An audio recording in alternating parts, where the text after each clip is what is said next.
Assalamu alaikum, family, peace, healing, and light. And welcome back to another episode of Healing with Angelica's podcast, where we discuss all things healing. And if you are new to the show, welcome, welcome, welcome, beautiful souls. On today's episode, we have a special guest joining us today. He is a researcher, author, activist, entrepreneur, and one of the most censored millennials in the world right now. Rizza Islam is here as we'll be discussing today's topic, the Matrix, artificial reality, and the quest for truth. Brother Rizza, welcome and thank you so much for joining me today. How are you? Peace, peace. Assalamu alaikum, sister. I'm powerful, doing very well. How are you? Oh, I am great, but grateful for the Allah. So I'm Good. doing good. Thank you, thank you, thank you. Yes, our praises due to our brother Rizza, and also I know most of my viewing audience know who you are. So I will not get into a bio today. You had a very beautiful bio, by the way. Praise to Allah. However, to those who would like to know more about our special guest, please refer to the description in today's show notes. So now let's get started on today's episode, The Matrix, Artificial Reality, and the Quest for Truth. And please, for my audience today, do not hesitate to put any question that is related to the topic in the comment section below. Inshallah, I will strive to get to as many questions as I can. So, in a world where the lines between the tangible and the virtual blur, the matrix, artificial reality, and the quest for truth dives into a realm where digital dreams and harsh reality collides. As we come to approach a deeper understanding of the matrix and construct the challenges our perception of existence and reality, this profound inquiry invites you to question the very nature of your consciousness and the truth you hold dear. As we unravel the mysteries of artificial reality and its implications for the human quest for truth. Are you ready to awaken from the illusion and see the world for what it is today? It's time. And that brings me to my first question for you, Brother Rizza. How would you define reality? The way I would define reality is what is real, agreeable, and ultimately tangible, not simply what one can see with the eyes, but what one can experience if you so desire to. So, reality, some people have their reality, you have your reality, and then there's the reality that exists regardless to whether you or I agree. So right now, the reality is we are on StreamYard. We're broadcasting through YouTube and Facebook. That is the reality. Now, some people could say, I don't agree. I don't believe that you are on a virtual streaming platform. I don't believe y'all are streaming on YouTube. That's their reality. Okay. And then some people say, well, you know what? I think they are streaming on YouTube, but they're streaming somewhere in Alaska right now, and they're both over there. Okay, but that's their reality. So people can have different realities, but the reality is what exists regardless to what anyone feels or thinks. Yes, praise be to Allah. That gets me to my next question. Makes me think about the way that our perception is based off just how we've lived and how that also impacts how we see the world. Just how you gave that beautiful analogy of us being on StreamYard, but someone's perception may think otherwise, right? So that takes me back to, and that also brings me to the actual topic of this podcast, The Matrix, right? So, from that famous 1999 science fictional film, The Matrix, there was a red pill and a blue pill, right? In which represented a choice between remaining in a state of blissful ignorance, which was the blue pill, and accepting a painful reality, which was the red pill. How does this relate to the reality that we are currently living in today? Very simple. And actually, The Matrix happens to be my favorite movie. For anyone Praise who to wants Allah. to, that is my favorite movie. And it was written, of course, by a Sister Sophia Stewart, a Black woman, and she wrote it based primarily on the Bible, primarily. So the way it relates, so you have a whole movement now called the Red Pill Movement, which is a new name for the consciousness movement or the conscious community, right? So in this younger generation, they call it the Red Pill Movement, meaning people who are not plugged into the matrix, people who are not indoctrinated by the system, people who do not want to believe what the government says or what the dominant society has to offer them. So you have that side, which is literally taken directly from that analogy, red pill, blue pill from the matrix. So you have that side. Anyone who speaks on behalf of the government, anyone who perpetuates the lies, the indoctrination, what the system is putting out, they call you a blue pillar. They call you, I mean, this is crazy right now. I'm thinking this is how things have evolved. And they say, man, this person has been red pilled if what you're saying is true, factual, etc. So all of our activists will be considered red pilled people, right? We know it as conscious individuals, people who are aware, awake to what the system is doing, who are educated about what Satan is doing, the time and what must be done, the knowledge of God, the knowledge of the devil, etc. So that's, we know in full detail. So how it has been taken is literally from 1999 up to this point, it has changed in the language, I would say roughly every 10 years, but it means the same thing. Mm-hmm. And the thing is, as we already know, as cream always rises to the top, so does truth. It doesn't matter how much Satan tries to keep people down, uneducated, indoctrinated, asleep, unaware, unawake, the people find truth because truth is a universal thing and it always rises to the top. So that's something I'm noticing now. It's just interesting to me how, regardless to what anyone has to say, all of the information comes out. People will find someone else that they gravitate towards who has the same type of speech overall or the same type of messaging, but using a different language. So it's just, I just find it interesting about today, all the way back from 1999, we are in 2024. This is 25 years, later, and we're still having the same type of conversation. But again, it's in this younger generation using a metaphor from 1999. I just find it to be very interesting. Oh my gosh, it is very interesting. I know at the time when the Matrix came out, I was very young, didn't know nothing about it.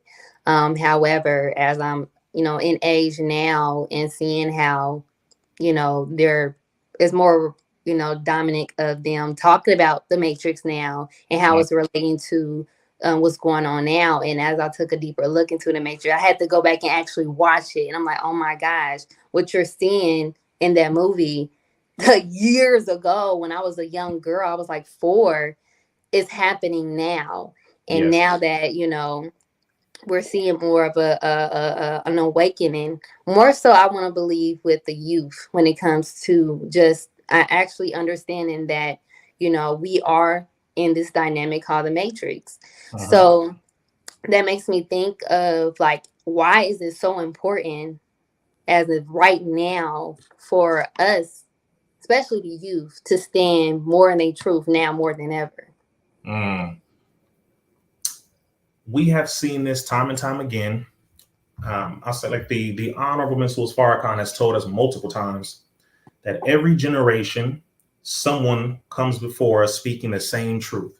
And we have the decision whether if we want to listen to them or not every single time. And he said, this generation is the most powerful generation that has ever been produced. He said, you have the quickest access to information. All you lack is the guidance with which how to use it. So this generation literally has nothing stopping it like those before us did. So we don't have, we do have the reality of drugs, criminality, we have, miseducation, we have broken homes, all of these things exist, but at the same time, we have a way to access information just like this. If we want questions answered, we can get them answered. If we want to make money without anybody being our boss, we have ways of doing that. If we have ways to build things and do things in a way that has never existed, I would say, at least within the last few centuries here in America. So when the minister said that, it made me think thoroughly, because to have power, as we know, is a very serious thing, but how we use it is what matters the most. So this generation, I would say, when it comes to that, we're in a very critical position where we're making these moves and really we don't care for authority. Now, this is the biggest thing, right? So, okay, we don't necessarily care for who says what about anything. There are 14-year-old millionaires now, just to give us a deep perspective, who don't care. They don't know much about discipline outside of how to make their money and how to focus on their money. They don't have people who they listen to as far as authority figures. They don't have too much respect for elders.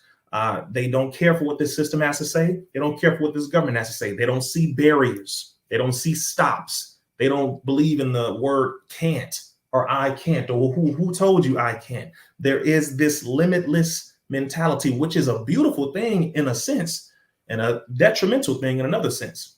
So this generation is literally in the position to make a rapid change, or as the most honorable Elijah Muhammad said, a revolution, meaning a complete constructive change. It just depends on how quickly we can educate them and turn them in the direction with which to build in a nation-like manner. So this generation really is at the point where we can make a drastic amount of change in a very short period of time. That's where we are.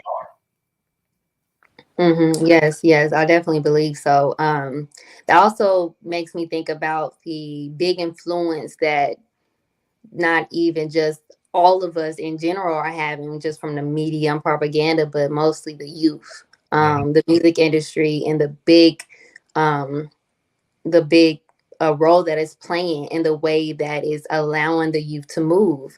So what's your thoughts as far as like what role has the people of this world who control the media and music industry played in the desensitization of the natural human experience?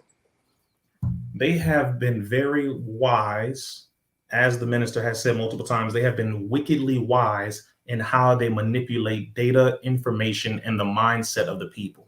They know how to push people in one direction to do one thing. They know how to maneuver them in another direction to do another. Movies and media overall, this is something I've told people plenty of times. They don't spend millions of dollars to make movies just so you can go to a theater and laugh. They don't spend millions of dollars and all these hours just to create a film so that people can go to a massive, large theater, eat their popcorn just to laugh. That's not what they do. Movie theaters and the system of media, how Satan utilizes it, are mass mental manipulation machines. They are cultural controllers. They are narrative navigators. They control and they position people to do certain things either at that moment or later on. Everything from the different films dealing with artificial intelligence and AI, all the way down to all the zombie movies that became series, all the way down to the Purge movies, which is, I don't understand how you would even put into a person's mind that crime is illegal. For 12 hours, you can do anything. Why would you even inject that into a crazy as hell society where over half of the population of America, over 125 million people, are currently on one or more psychotropic drugs, which the adverse effects are suicidal thoughts, homicidal tendencies? Why would such a thing even be injected into people's minds? Just as some examples. They have controlled that in a sense. Now, the biggest problem is once social media came into the picture. So from the mainstream media, from television programming and movie theaters, once that was stamped all the way solid, okay, then they came out with this. And the social media maneuver was something that was a double-edged sword for this government, because they didn't invent it for our benefit. They invented it as a way for us to spy on ourselves with our full permission. Okay, that was the origin of it. It came out right after 9/11. The first quote unquote social media platform was called 6 Degrees. We're talking about before MySpace. We're talking about before all of that. There was 6 Degrees, and then they started to come out with more programs that were literal spy programs on our phones. Once that happened, they said, beautiful, we have a way to access people's information voluntarily. They'll give it up. They'll post up there what's on your mind on Facebook. We telling everybody what's on our mind, what we're eating, where we at. But everything we give it to this system freely. Problem is, once we started having access to information, you have people from the government now putting files onto this thing that we can access. You have whistleblowers coming out who used to work on behalf of the government now putting out data to where the people can access it. You have so many things now that the people are able to utilize with this. So what they intended for us to destroy ourselves with, we are now able to benefit ourselves with. So we know Allah, we know the enemy plans, Allah plans, and Allah is the best of planners. So that's a big, big situation. So I know I kind of went through a lot, sister, but that was a very pregnant question. No, so, you're fine. It's a very pregnant question. So, Yes. so the point is Satan intended for the media to destroy the people, which in a sense it has, in a sense. But then in another sense, we have been able to utilize it if we utilize it wisely. Like the minister says, social media, he said, and I'm paraphrasing, social media can cause us a lot of grief. Use it wisely. Okay, so we can do some good things with it, but we just have to be mindful of what we're putting in our minds, etc. So it's a very serious thing. And what I've noticed now, by the way, because I know the topic is dealing with artificial reality. Yes. You have 12 former members of Google who were over the artificial intelligence department, specifically dealing with Chat GPT. And many of them have said they have come out with an open letter now. 6 of them wrote in their pieces anonymously because they know they can be targeted by the government that they used to work for. The other 6 made their identities known, and they have said that Chat GPT can potentially make the human race extinct. They just put this letter out yesterday. They're very serious. And they said, wow, the danger of artificial intelligence and what we have done. This is what they're saying. Okay. So what we have done, it is now at a point where we have to stop this artificial intelligence, specifically Chat GPT and others like it. And they're really serious about talking about how they have, in a sense, given technology far more power and control than it should have had. And there are many other people who agree. Elon Musk said the same thing. He actually said, I know I've invested a lot of money in artificial intelligence, but he said, I believe the downfall of humanity will be AI. And a lot of people, Chinese billionaires, have said the same exact thing. They have said by the year 2035, the majority of jobs that are warehouse jobs, trucking jobs, middle, I would say wage jobs and lower, they said are going to be replaced by robots and artificial intelligence. They're very serious about this. So again, we have to be mindful of where this thing is going, because once we step away from God and we start putting our belief in things, creation rather than the creator, then we will be destroyed by the creation. Very simple. Ooh. Now I feel that. Praise be to Allah. But that just made me think about just how easy it is for us to use AI. And it also is allowing us to stay in this mindset. I won't even say mindset, but just in this habit of laziness, when you can get things faster through Chat GPT, or, just it's stopping our brain from doing what it's supposed to do. It's supposed to solve problems. It's supposed to think and do things like that. So I can see where the potential risk is with the AI creation. Now that just makes me think as well. And this is for my next question. And also, you guys have any questions? The time is now, because brother be busy. So any questions related to this topic, please put it in the comment box below. But that makes me think, how do we as people maintain a sense of identity and self and now becoming an artificial constructed reality? The knowledge of self is paramount above all other things.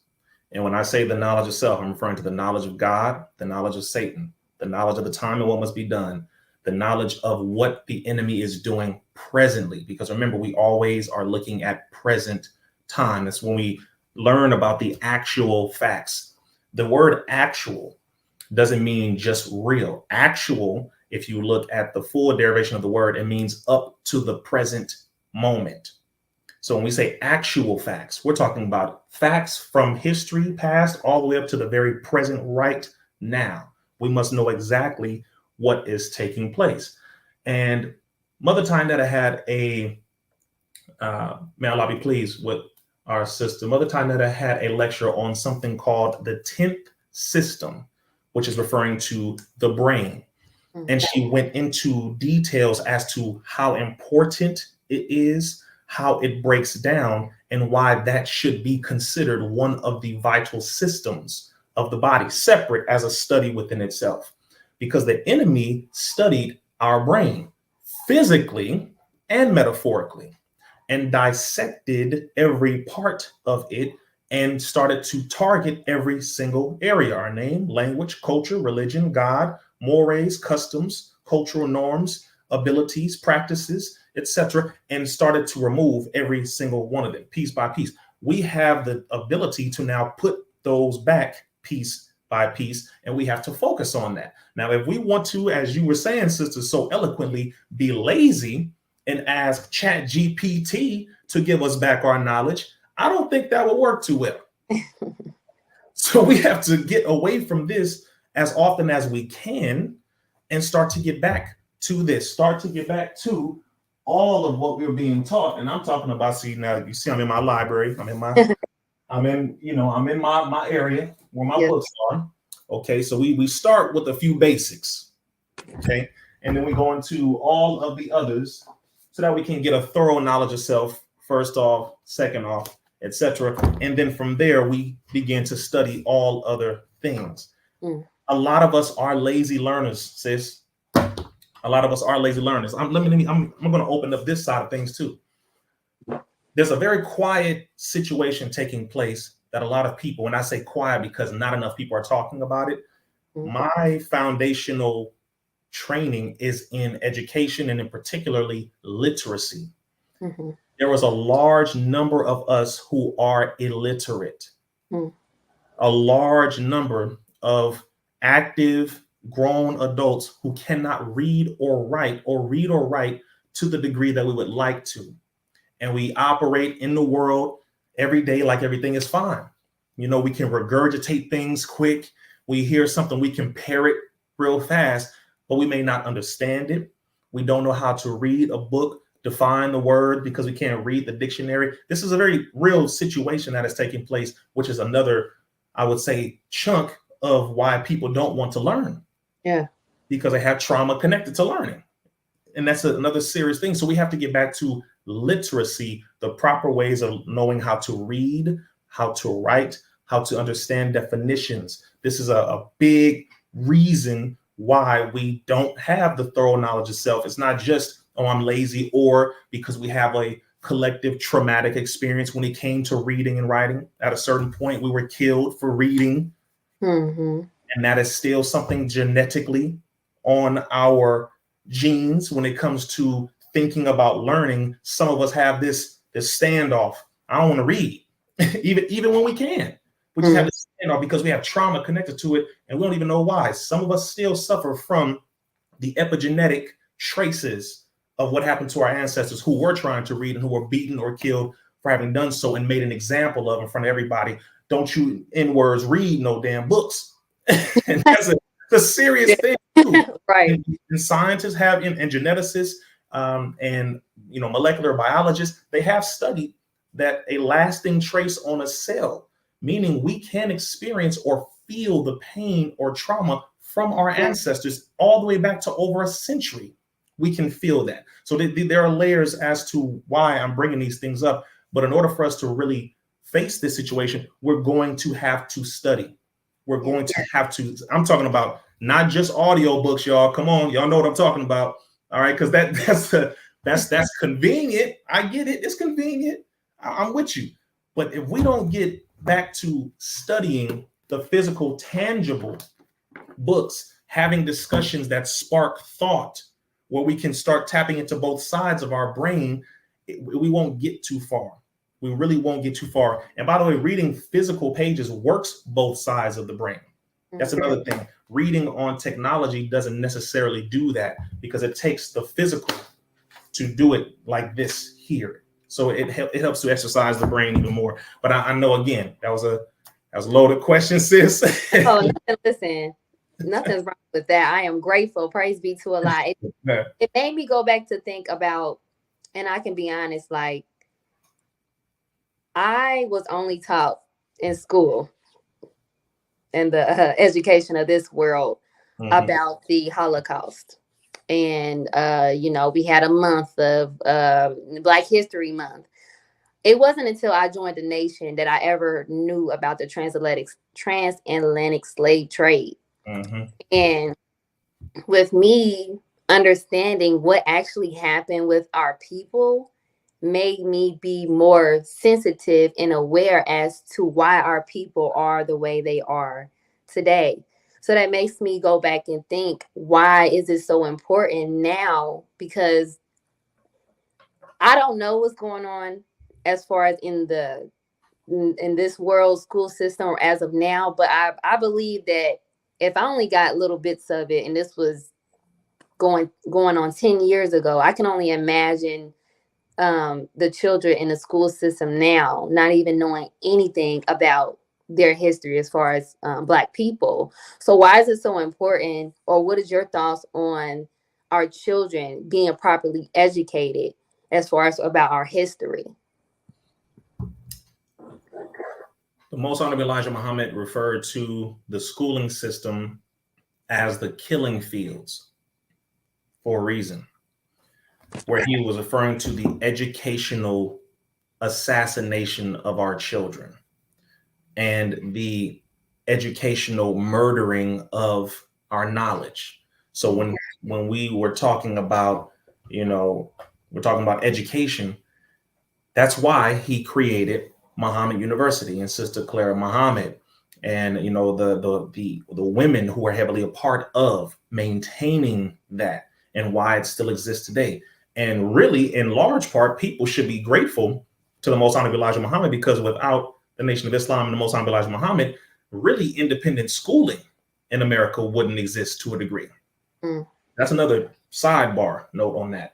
But we can't trust this system to educate our children and then get mad when our children come back indoctrinated. It's like the saying, right? How can you get mad if you send your child to a bunch of Romans and they come back acting like a Roman? Well, that's what we're doing. And although I understand that there are real situations and realities, some parents have 2 jobs they have to work, or they're single parents, and that's the only thing that they have time for. They have to send their child here. They have to go to work here. They can't be a homeschooling parent, etc. I get all of that. I will say this. How much is the future of your legacy worth? Because our children are who carry on our legacy. How important is it? How much is it worth really? I am not going to give the mind of my child over to Satan because I don't have enough time. That's not a good enough excuse for me.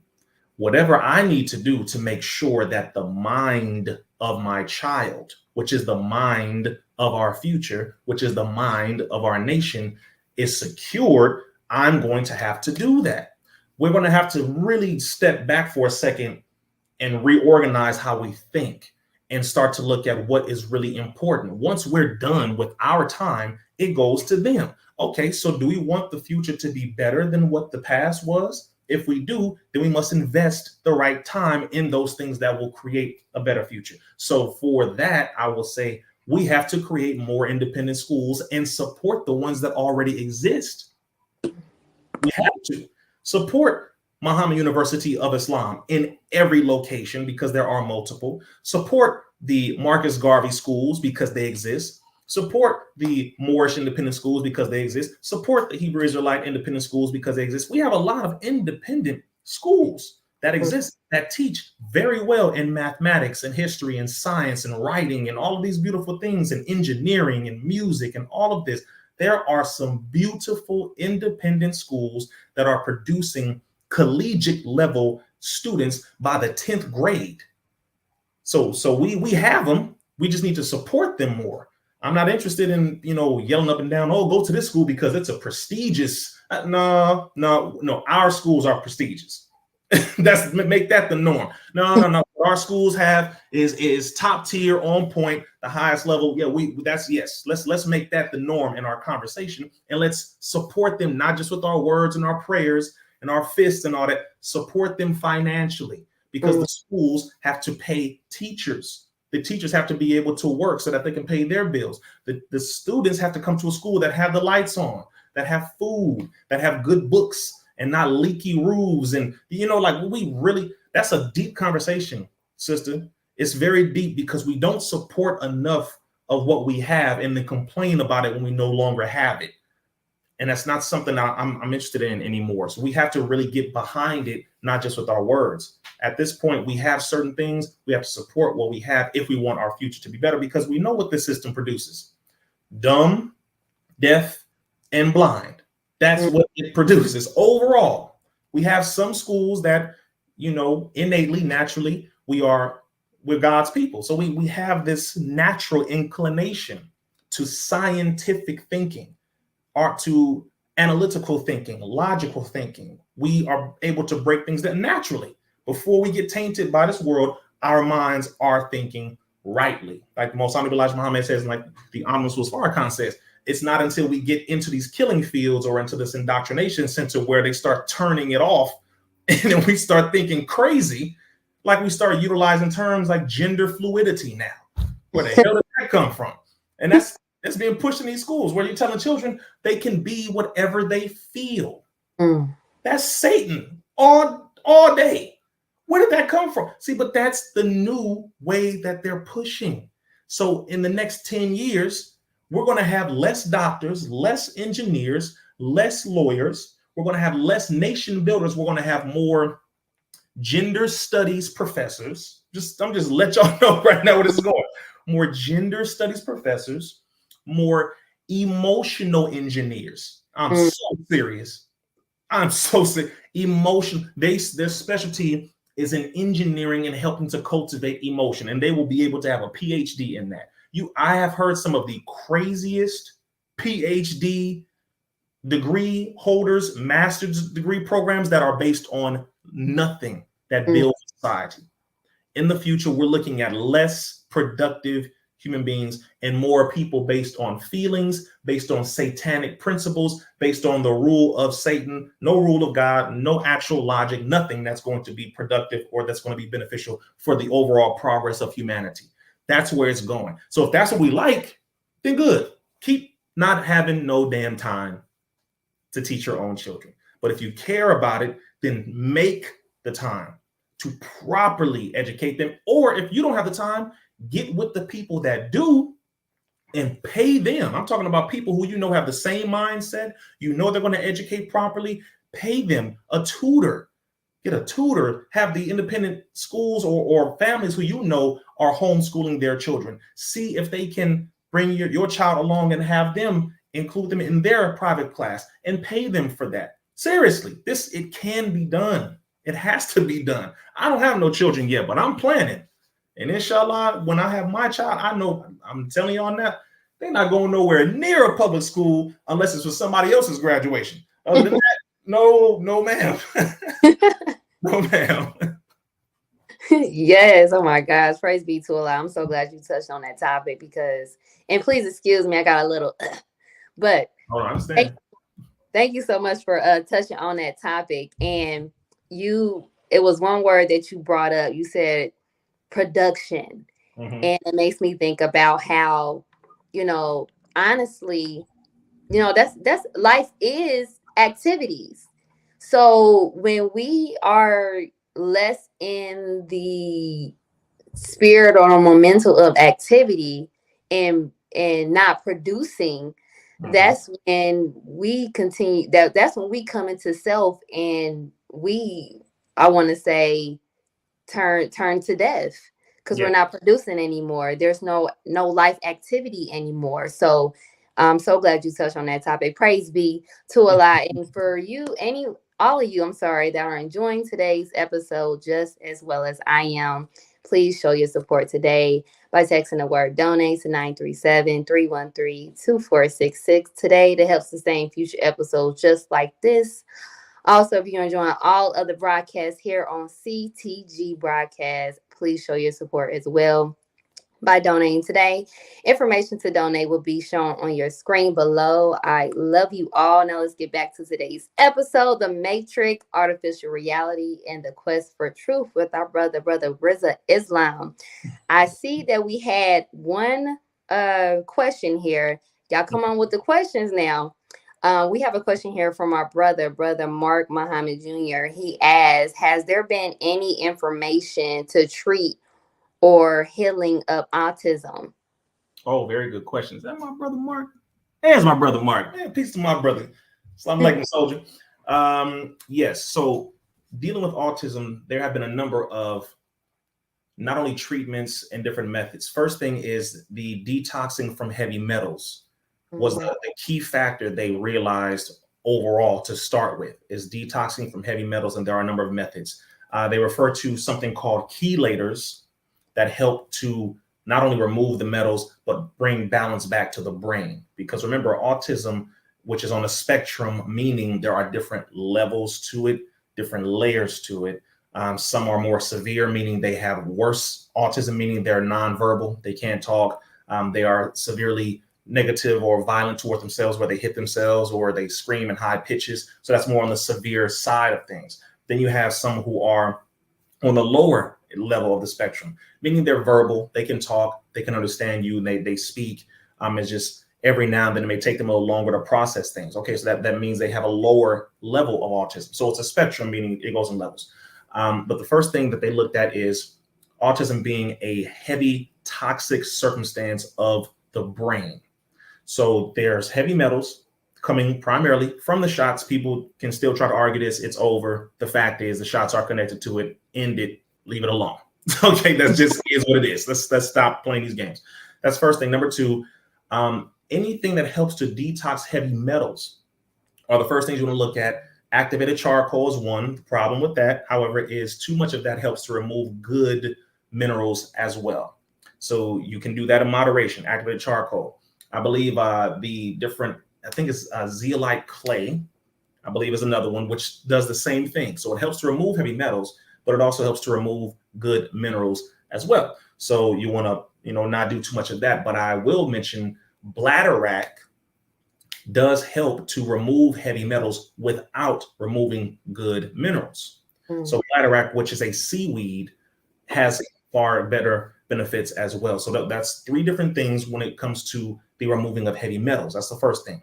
Second thing they notice is removing dairy, interestingly enough, from the nutritional diet, a large amount of dairy, removing heavy sugars, which is for overall health, as we already know, heavy processed sugars and processed foods, those different things. Also, good amounts of cardio to help with the circulating of the different toxins to get out of the bloodstream or out of the fatty tissues and pushed out of the body, whether it's through the urine, the saliva, the sweat, etc.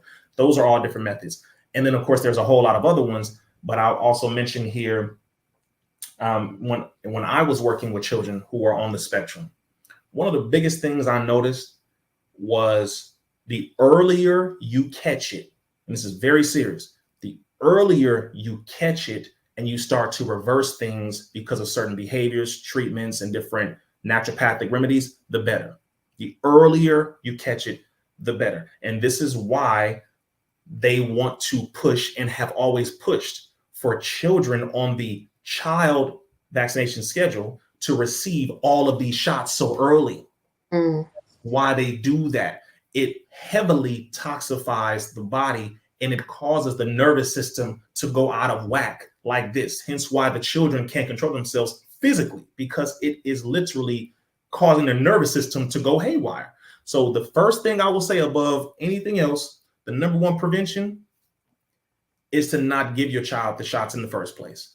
That's the number one. And this, I know for parents whose child is already on the spectrum, I know, but I'm saying this for future mothers and fathers and people who are considering this. Please do your best to study the childhood schedule. That thing is now roughly it's over 17 shots, over 78 doses, 17 shots before the age of 12.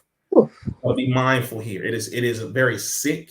It is disgusting, and it has never been evaluated for safety. They have never done a full test to determine that the childhood schedule of shots has actually been tested for safety, that is good, it's healthy, there's no problems with it. They've never done a full study on it. So I'm just pointing that out. A website that you should go to is called vita.org, vi-ta.org. This is a website that was put together by a cellular molecular biologist, one of the top scientists in the world, a Black woman by the name of Dr. Christina Parks. On there, she breaks down the entire childhood schedule. She breaks down the COVID shot schedule, a whole lot of other shots, RSV, you name it, goes into the toxins, goes into the pros and cons, and then shows all the studies, all the references, you name it, and detox protocols as well. So I recommend you go there to get far more data on it. But the reality is, yes, there are methods where a lot of parents have been able to reverse the autism circumstance, but a lot of them did it because they caught it early. Yes. That's the biggest thing. So again, I know that's I didn't expect that question now, but definitely. But yes, so solutions do exist. But I will tell you that is a part of the artificial reality and the destruction of our future in education as well. Because do you know that they have determined, United States Congress, with who was former Congressperson Dan Burton at the time in the 90s, they had determined that by the year 2032, 1 out of every 2 children will be on the autism spectrum. Where is our future if our children don't have the ability to communicate, don't have the ability to drive a car, don't have the ability to bathe themselves? They are incapacitating our future to where these children will not be able to be productive adults. They won't be able to contribute to society. They won't be able to hold a job, own a business. They won't be able to get married, have children. We really have to get this through our head. The artificial reality is being created. It didn't just pop up. It's being created. Human beings who do not have the ability to be a human being are artificial realities of themselves. And this is a situation taking place with a lot of children in America and all across the planet, but particularly in America through the shots as one area. Then you have the drugs in another area. Then you have a lot of different circumstances. So that's another layer to it, sister, since we're talking about artificial reality, because that it's not real. It's not real. They're there, but they're not there. So yes, ma'am.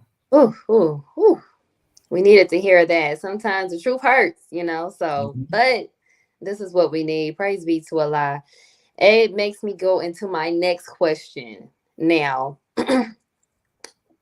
you kind of put a similarity with just that question the brother asked, just about the health of people with autism. Now, I wanted to know because you go in hard about this, brother, but I need you going a little harder. But you've been hard. I know you're going to go in harder, but what are your thoughts?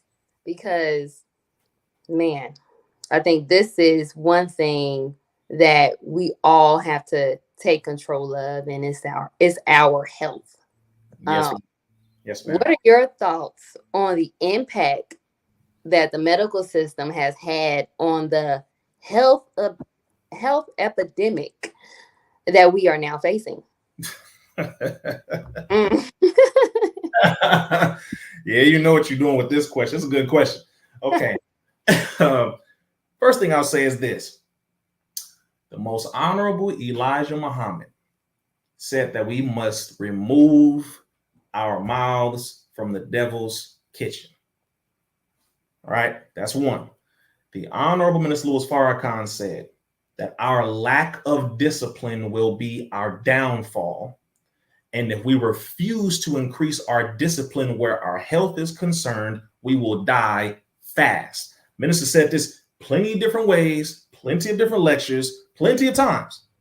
He got on the men for our buttons stretching on the suits, trying to hold them together.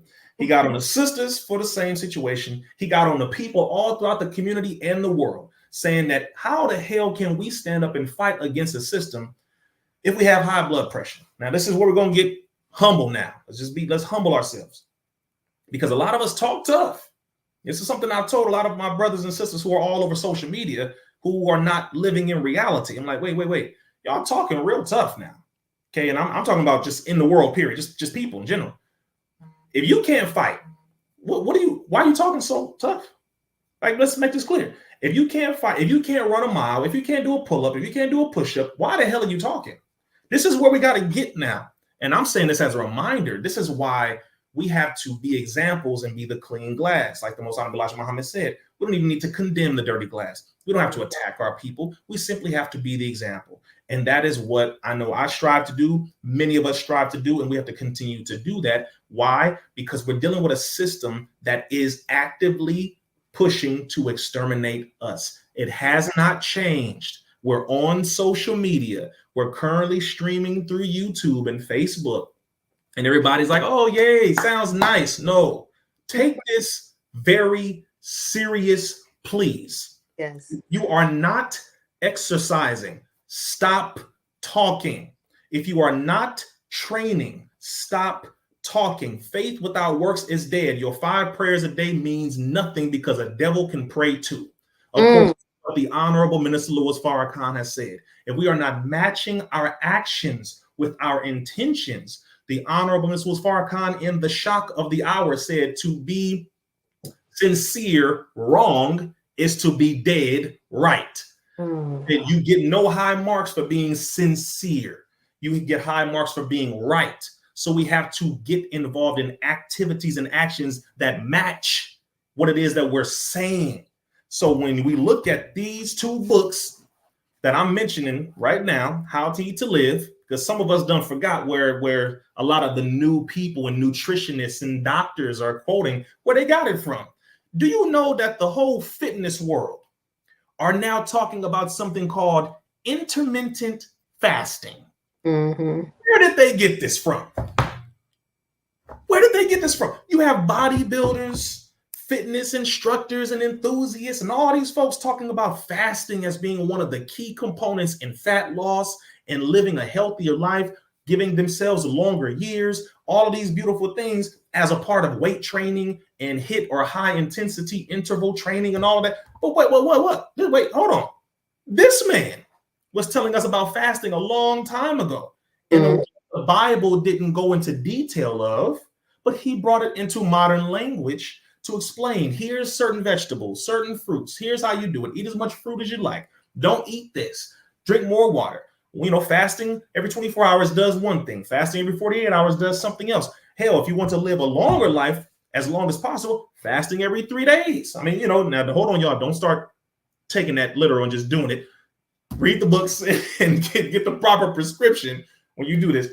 But all of these things now that I'm looking at, I'm trying to figure out, well, hell, if a system says I'm going to put chicken on every corner because I know they're going to eat it. Well, whose fault is it now? We know about the devil. We know about Satan. We know what he does. We know the system. Okay. We don't need to sit here and continue to, well, they doing it. Yes, we know they're doing it. Okay. We know what they have in the chicken. We know it's chemicals. We know what it is. Why are we still eating it? Why are we still indulging in it? This is just a question that we all need to ask ourselves. Again, I know it's rough. Every now and then we may slip up. Your brother, look, I had some chicken, cooked some chicken breast last night, but I'm talking about chicken from a fast food restaurant. It's been, I think, about a week. I think last week I got dabbled a little bit in that, but hopped right in the gym 3 days back to back and burned that bad boy off. So okay. We're not being hypocritical. We're not being hypocritical here, right? You got to get back up on it. Y'all know how this goes. So what this system has done by setting up fast food, by setting up drugs, by setting up alcohol, by setting up chemicals in the air, water, and food, by setting up convenience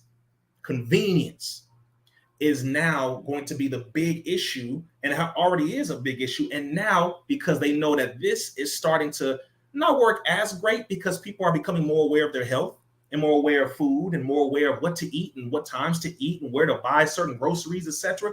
They said, well, listen, since you're becoming so more health conscious, not a problem. We're going to inject certain things into certain fruits and certain vegetables. mRNA technology is now being introduced in certain lettuces. They are now petitioning to put it in rice, bananas, potatoes.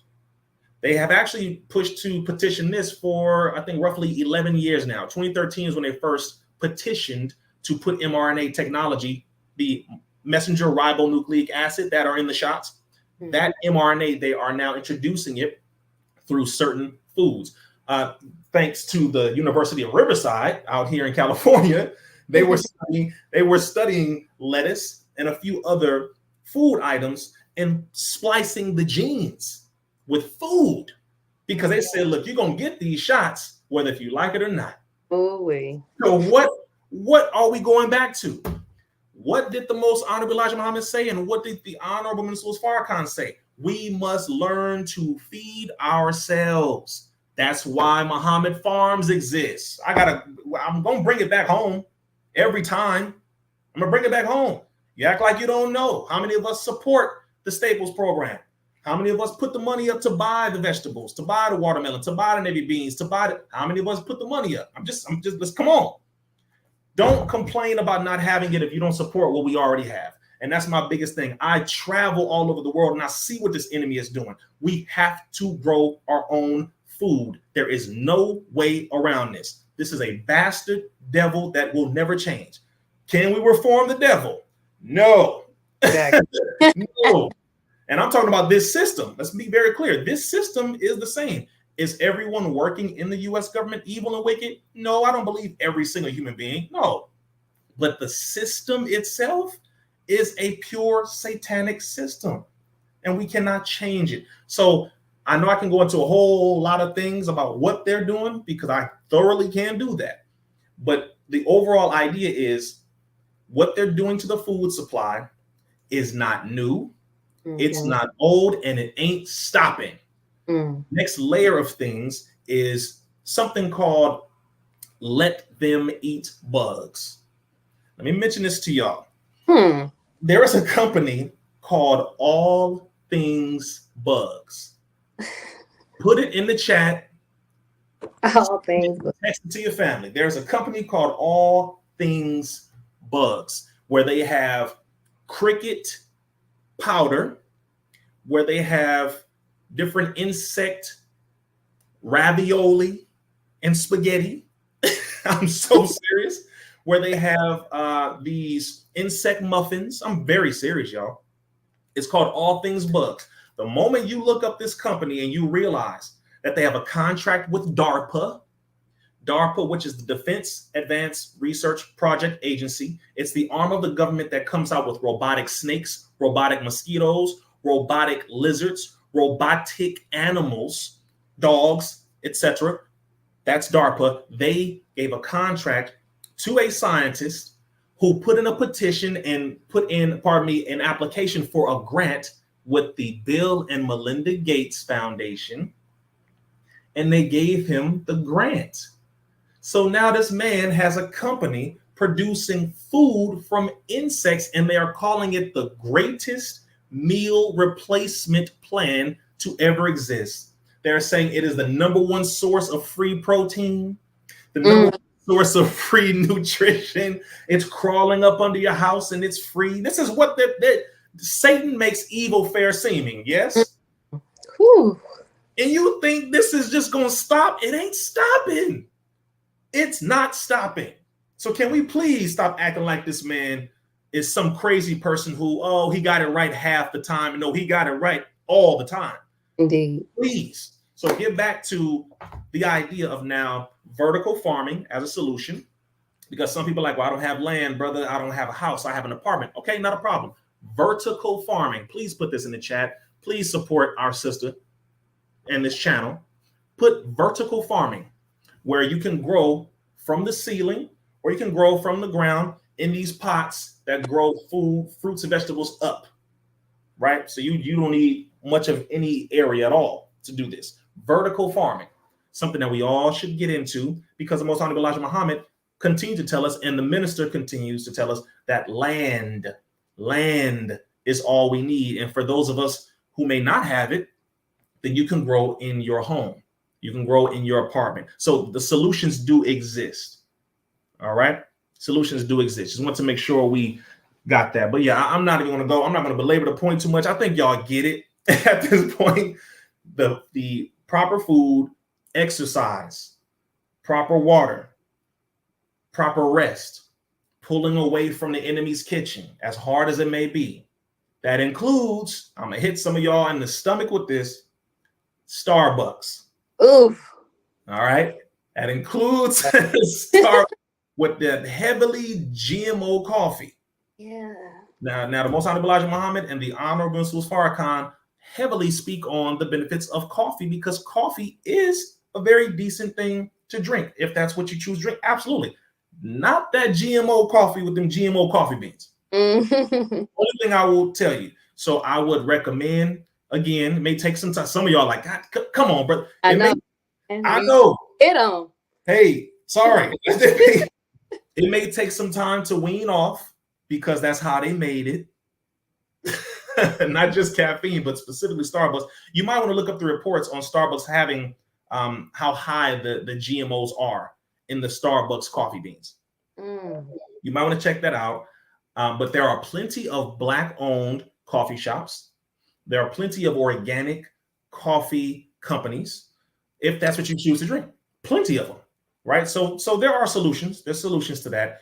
But I just recommend, I had to just call out Starbucks because I know a lot of us like that good old coffee bean. And there's nothing wrong with it in general, but it is wrong with it coming from certain companies. And Starbucks happens to be one of the worst. So I just wanted to bring that up. But yes, ma'am. I hope that was, I hope I was able to bring it around. Hey, listen, we needed all of that. Now you did hit me where it hurt with that Starbucks now. Yes, ma'am. But like I said before, sometimes truth hurt, but we need to hear it. And that's why I have you on a show to add to Healing with Angelica, because that's what it's all about. We all about health and healing. So yes, praise be to Allah. I know we getting towards the hour mark. I did just have this one last question I wanted to ask before we end the show. Because I was also just thinking about as far as how much in general propaganda and misinformation is targeted in the Black community, specifically. How has the false propaganda and misinformation, how has that wedged a gap in the Black family dynamic? Oh, man, beautiful question. Oh, beautiful. There is a movement now that a lot of people are calling the sassy man movement. Sassy, that's just what it's called. You have a movement of men who have large platforms, right, on YouTube and Facebook and Instagram and TikTok and all of them, where they take the idea of holding women accountable and they go far beyond the level that needs to be real accountability. Now they start going into the bashing and attacking women in general, and generalize wholesale blaming women for everything, the downfall of humanity. They sound like some Catholic priests. Y'all don't even know, brothers. Y'all talking, she the downfall of humanity. She the one that ate the apple. Got it like that craziness. A lot of them don't even know about that. But let's just say that's how they sound, and they're blaming women for everything that's wrong. It's like, whoa, hold up, wait a minute. Should women be held accountable? Absolutely. Should men be held accountable? Absolutely. Should people be held accountable for the wrong that they do? Absolutely. That's everybody. But there is this movement because of the miseducated individuals who utilize their trauma and speak through their trauma to a platform that millions of people are watching, and they are now misguiding generations of young men and young women. You have a whole generation now of young girls who are on OnlyFans. Let's make sure we talk about this, where they think, well, man, my friend is making 6 figures a year showing her body and having, so-called consensual sexual encounters with somebody, and people are paying to watch this every month. Wait a minute. You have a generation now where people are saying, you know what? I don't need to listen to my elders because I make more money than them. as I was saying this earlier, you got 14 and 15-year-old millionaires who got their millionaire millions through drop shipping and using Shopify and getting a cheap product from Alibaba, and they upsell it for 300 and 400% on their website. It costs 10 cents per, and they sell it for $4 over here, and they're making a quick profit. This is how the game goes as an entrepreneur. Some of y'all know what I'm talking about. So you have a whole chunk of that. So a generation of people who don't want to listen to their elders because they make more money than them, a generation of young women who feel that they can make money by showing off their body in a way now where it's consensual and everybody's okay with it because they call it sex work. And that's okay. And we can't slut shame or sex shame. Just Satan all up in this. And then you have men, I'm talking about their whole following. All they do is bash women. That's all they do. It's just women. And you ask them, brother, what was your relationship with your mom? Ooh. What was your relationship with her? See, hold on. If you want to go here, you cannot generalize because generalizations are the language of the ignorant. Generalizations are literal birth childs from insanity because you haven't met all Black women. You haven't met all Black men. Talk about the one that hurt you, brother. Talk about the one that hurt you, sister. What is his name or her name? Be specific. A logical person deals in specifics. A, B, C. Her name was Trina. She destroyed my life. Okay. Thank you. Now, what about all the rest of these women? Well, you're right. None of them did nothing to me, so I can't really talk about all of them. I got to just focus on that one. Thank you. Maybe we should do more of that. Be specific. And then after you get done talking about what happened to you and this person did this to me and boom, boom, boom. Now let's turn around and find out what the hell you did. So, brother, what did you do now? Well, I didn't do nothing to her. Okay. Well, what didn't you do that you should have done? Let's talk about that. What did you fail to do that you should have done? Well, you're right, man. I should have picked up the child. I should have paid more for the child. I should have spent more time with my baby. You right. Thank you. Okay, so nobody wants to be held accountable. Nobody wants to take responsibility. It's just a bunch of blame, bash. And there are literal whole movements of this going on right now. People are selling out arenas talking about each other. Ooh, yes. And shout out to my sister Nair Tavika Muhammad, I would say my spirit sister, my soul sister, yes. Sincerely. OG captain herself, a true soldier with the repair of the Black family. That sister has a powerful organization doing the very good, powerful, sincere, productive work that the Most Honorable Elijah Muhammad, the Honorable Farrakhan has taught us to do. And there are plenty of brothers and sisters out here doing beautiful work. So shout out to all of you who are not falling into the trap that has now redivided our families, which is crazy to me. Because during the 60s, in the 50s and prior, we knew who the enemy was. Like the minister said, we knew who it was. We fought together as a Black man, Black woman, and Black family against the system to be treated as human beings. We knew we were on the right track. We were on the same page.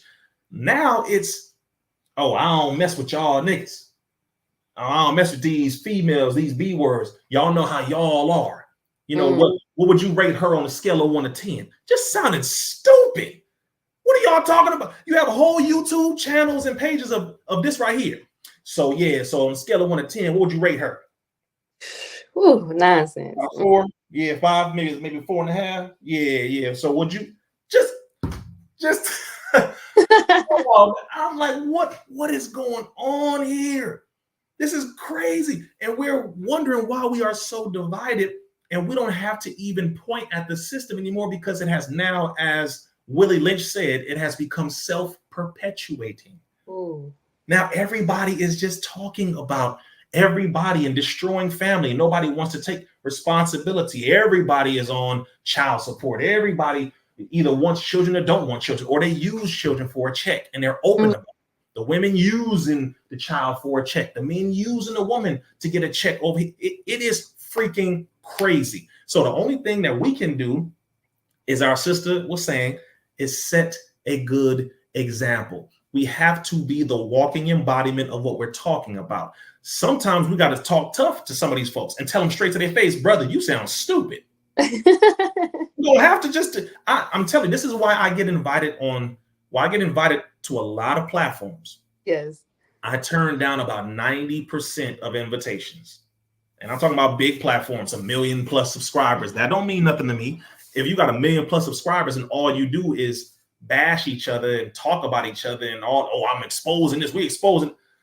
You never exposing the enemy. You never building nothing for the community. You never talking about nothing to productive. Okay, I'm not interested. Yes. Right? But I did pull up to Healing with Angelica. So that should tell you something. To a lie. Right here. All right. So we're going to get it productive today. Yes. That is a trend that we must destroy. The minister said, yes, we come in peace. But he said this too. He said, yeah, we come in peace and we believe in peace and we push peace. But sometimes you have to break a few necks in order to establish peace. Now, Minister Farrakhan said this. Now, of course, we're going to say he meant metaphorically, but he damn sure meant literally too. So, okay. So on the metaphorical side, brothers and sisters, please stop being afraid to speak the truth, regardless to whom or what. If you see that this brother is out of his mind saying some straight up craziness about women, check him. You can check him in a righteous way, sister. Same thing with you. Say it to your sister. Sisters, check sisters when they're wrong. Please do. Please do. Brothers, check brothers when we're wrong. Because another problem is we co-sign it by our participation and are not checking our brother or our sister because, oh, I'm not trying to break the code. A lot of y'all sisters know what I'm talking about. A lot of y'all brothers know what I'm talking about. We ain't trying to say nothing about our brother. Why? Because we do the same thing and we don't want to be hypocritical and we don't want nobody to find out we do the same thing too. See, you know what I'm talking about. Yeah. We gotta hold each other accountable. So I know we done passed the time, but seriously, we have to do this. There is no excuse as to why the Black family is so destroyed and divided right now, with the exception of what the enemy did, but how we're perpetuating it is the problem. We are now participating in our destruction in a way that is worse than ever before. So we have to do this now. We have to do this. We know the enemy. We know what he does. We know what the system does. We're fully aware. We know. But now we got to do this. Because the omnibus was Farrakhan said, I'm going to end it right here. He said, our number one enemy is our ignorance. And he said, second to that is the system of white supremacy. So our ignorance is the biggest enemy. And we have to take responsibility for self, because that devil of self is what is helping to perpetuate what Satan's agenda is. If we take control of it and kill that devil within self, then the devil outside of self will have no control over what we do. Woo! My brother came through and dropped that truth. Praise be to Allah, Brother Rizza. I just want to say thank you so much. Thank you so much for this opportunity for you to come on this platform and discuss a well-needed topic. Even though I put the matrix in it, and we're in the matrix, right? But this is a well-needed topic, artificial reality and the quest for truth. I also want to thank my amazing audience and Healing Tribe for joining me today. I pray that this episode was informative, valuable, and of course, the first thing first, healing to you all. Also, be sure to share, like, follow, and subscribe so you don't miss out on any upcoming episodes on any of your favorite podcast station. Closing the Gap Broadcast on Facebook, CTG Broadcast on YouTube, and of course, Healing with Angelica Podcast on Facebook and YouTube to help spread this message of healing to those in need. Also, you are ready to start your healing journey but don't know where to start. Healing with Angelica is here to assist, to get you started on your healing journey today by texting the word READY to 937-313-2466. Information will also be shown on your screen below, including the Healing Tribe merch and so much more. Also, a friendly reminder that any purchases that you make is to help to sustain and support Healing with Angelica. So please keep that in mind if you would like to continue to see us on the air. Brother Rizza, before we end today's show, I would like if you would talk about your beautiful, amazing product, the Intellectual Power Supplement, and also leave us with a closing remark. Yes, ma'am. First of all, thank you, sister, for providing this space and this platform that is healing, productive, educational, uplifting, And really, I would say one of the solutions that help the people goes towards that direction of helping to heal the people, which is what we need. So I appreciate you for being bold enough to say, let me step out here, put my name out here, and let me fight against this world in the way that I can and take my part, because, we have to find our place in the mission. And I believe you have found yours, and we are truly appreciative of you for doing that. So, number 2, intellectual power. This here, which is has now become the number 1 Black-owned herbal brain supplement on the planet, and all praises are due to Allah for that, because it has truly taken on a life of its own. I can't hold on to it. It is all over the place, and the results are speaking for themselves. I created this as a result of the over 5 billion human beings being experimented on by the quote unquote COVID shot. Okay, and you won't get blocked now, just so you know, sister, by saying that word. You won't get blocked.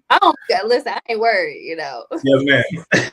That's right. So I created this because, the Honorable Ms. Farrakhan said, find a need that the people have and fulfill that need. My biggest thing was, I wasn't going to get back out here, travel this country and the world, just educating the people after knowing that they have been successfully experimented on physically by Satan. Okay, I couldn't just get out here and say, let me just educate. No. We have to bring solutions that help with the overall health and healing of the people. Physical, tangible. So we got the spiritual, the mental, emotional. That's all great. Those have to match the physical counterpart. The physical side has to be healing as well as the spiritual, mental, emotional, etc. So that is why I created this. 13 herbs, organic, non-GMO, no heavy metals, properly sourced from the island of St. Lucia. Everything from the water to the full environment itself goes into this bottle. The capsules are vegetable capsules. This is How to Eat to Live approved. You are the first platform that I've said this on. This is How to Eat to Live, meaning it goes along the principles of How to Eat to Live. There are no mushrooms in this mix. As I said, How to Eat to Live approved. But and no shade to anybody who has mushrooms in their brain supplement, because I know a lot of people do. But I chose not to go that route because there are thousands of herbs. And in here you have soursop, you have patchouli, you have vervain, you have carpenter's bush, you have turmeric, you have basil, you have rosemary, you have, of course, sea moss, bladderwrack. You have a lot of herbs in here that are doing far more than helping the brain. They're also helping with reproductive health.